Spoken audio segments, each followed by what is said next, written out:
너희 안에 이 마음을 품으라. 곧 그리스도 예수의 마음이니 그는 근본 하나님의 본체시나 하나님과 동등됨을 취할 것으로 여기지 아니하시고 오히려 자기를 비워 종의 형체를 가지사 사람들과 같이 되셨고 사람의 모양으로 나타나사 자기를 낮추시고 죽기까지 복종하셨으니 곧 십자가에 죽으심이라. 이러므로 하나님이 그를 지극히 높여 모든 이름 위에 뛰어난 이름을 주사 하늘에 있는 자들과 땅에 있는 자들과 땅 아래에 있는 자들로 모든 무릎을 예수의 이름에 꿇게 하시고 모든 입으로 예수 그리스도를 주라 시인하여 하나님 아버지께 영광을 돌리게 하셨느니라. 아멘. 오늘 읽은 빌립보서 2장 5절 이하의 말씀은 초대교회가 늘 노래했던 찬양 시편 가운데 하나입니다.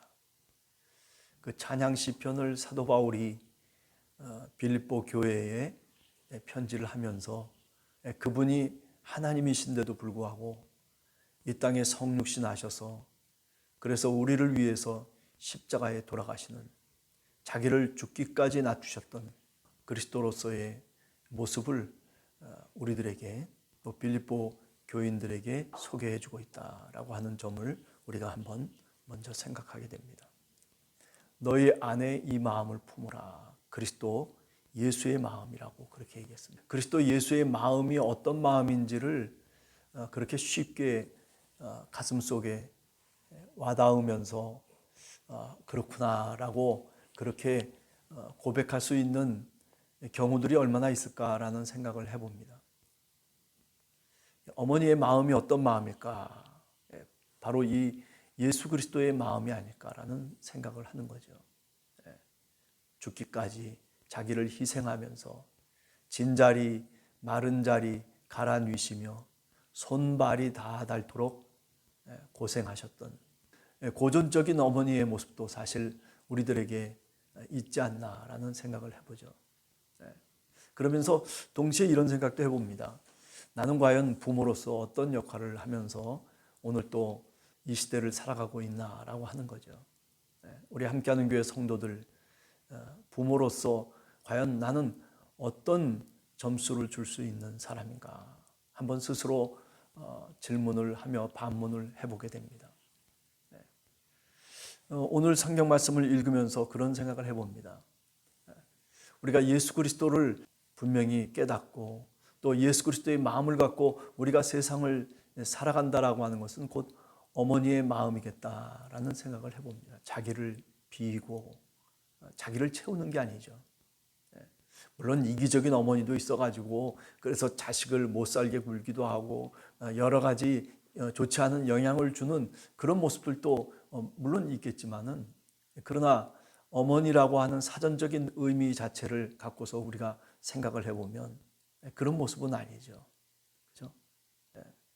자기가 자기 몸을 빌려서 자기 뱃속에서 낳은 자식, 자기 분신이고 자기 핏덩어리라고 그렇게 얘기할 수도 있지 않겠습니까?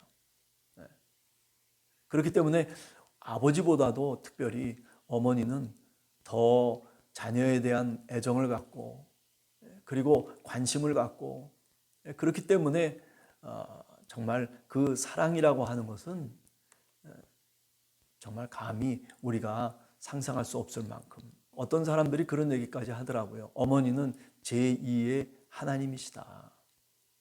세상을 창조하신 것처럼 바로 인간을 창조했던 인간을 뱃속에서 10개월 동안 간직하고 있다가 죽을 고비를 넘기면서 해산의 고통을 겪으면서 그러면서 자녀를 출산하는 물론 하나님이 만드신 포유동물들이 대부분 다 그런 어떤 과정을 거치겠지만은 그러나 특별히 인간은 그 과정을 거치면서 우리는 새로운 인간으로 거듭난다는 거죠. 그래서 어떤 면에서 보면 여자분들이 더 신앙생활을 잘하는 이유가 그런 이유가 아닐까. 그죠? 죽음의 고비를 넘겼잖아요. 죽기를 각오하고 아이를 낳지 않습니까? 물론 요새는 제왕절개도 있다, 뭐 어쩌다 저쩌다 하지만은 그러나 그 고통이라고 하는 것은 뭐 다를 바가 없는 거죠.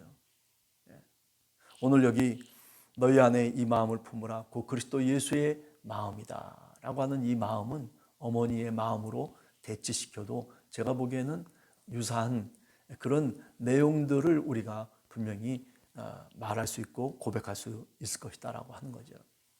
그렇습니다. 그는 근본 하나님의 본체시나 하나님과 동등됨을 취할 것으로 여기지 아니하시고 오히려 자기를 비워 어떻게 종의 형체를 가지사 사람들과 같이 되셨다. 물론 이것이 예수 그리스도의 모습임에도 틀림없지만은 그러나 우리 어머니의 모습도 이런 모습이 분명히 있다라고 하는 거죠. 그죠? 어머니는 자존심을 내려놓고 자식이 잘 되라고 그저 얼마나 애를 쓰고 힘을 쓰는지 모릅니다. 많은 잔소리를 들어놓아도 사실은 그 속에는 뭐가 있습니까? 바로 자식에 대한 애정과 사랑이 있는 거죠. 그렇기 때문에 그런 모습으로 나타날 때가 많이 있는 겁니다. 구약 성경이나 신약 성경을 통해서도 하나님 아버지의 모습도 그런 모습 아니겠습니까? 우리가 누가복음 15장에 돌아온 탕자를 맞이하는 그 아버지, 그것은 뭐 꼭 아버지의 모습이라기보다는 어머니의 모습도 그 속에 분명히 들어가 있는 거지. 끝까지 자녀를 용서할 줄 아는, 다시 돌아온 그 자녀를 다시 가슴에 품며 죽었다가 다시 살아난 내 아들이라고 그렇게 고백할 수 있는 그런 어머니의 깊은 사랑의 마음이 사실은 돌아온 탕자의 비유에서도 우리가 분명히 알게 됩니다. 오늘 하루를 시작합니다. 늘 쳇바퀴 돌듯이 또 하루를 시작하는 것이 아니라 빌립보서 2장 5절에 이하에 나오는 너희 안에 이 마음을 품으라 곧 그리스도 예수의 마음이라고 하는 이 예수 그리스도의 마음, 한 번 더 어머니의 마음을 내 가슴속에 한번 다시 되새겨보면서 그러면서 하루를 주님의 말씀과 더불어서 시작하는 여러분들이 되시기를 간절히 원합니다. 그렇습니다. 자기를 비웠다라고 얘기합니다. 하나님이심에도 불구하고 그가 자기를 비워서 종의 형체로 사람의 모양으로 이 땅에 오신 예수 그리스도, 그 사랑은, 자기를 비우는 그 사랑은 어머니의 사랑 이외에 어떤 사랑이 있겠습니까?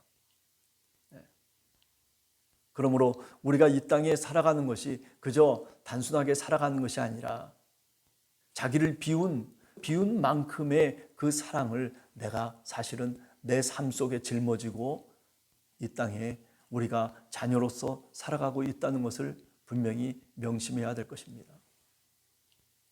그렇기 때문에 자녀로서 부모를 공경하는 것은 당연한 것입니다. 부모가 어떠하든 간에 내 마음에 들지 않았다 손치더라도 그 부모는 나를 낳아주셨습니다. 자신의 핏덩어리를 쏟아서 그래서 우리를 낳아주신 부모라고 하는 것을 우리가 분명히 깨달아 알아야 됩니다. 아, 내가 이런 환경 속에서 왜 나를 이렇게 낳습니까? 왜 이렇습니까? 라고 그렇게 우리가 질문하기 전에 질문하기 전에 우리를 낳아주신 부모의 그 은혜를, 아니 그 아픔을 우리가 한 번 더 깊이 깨닫는다면 우리가 이 세상을 살아가면서 좀 더 겸손하게, 좀 더 주님의 뜻 가운데 하나님을 깨달으면서 살아갈 수 있는 우리 모두가 될 수 있지 않을까라는 생각을 다시 해보게 됩니다. 그러므로 하나님이 그를 지극히 높여 모든 이름 위에 뛰어난 이름을 주셨다.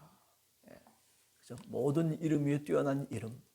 우리가 인생을 살아가면서 우리가 살아가는 이 세상 속에서 가장 훌륭하고 가장 고귀한 이름이 뭐겠습니까? 그죠?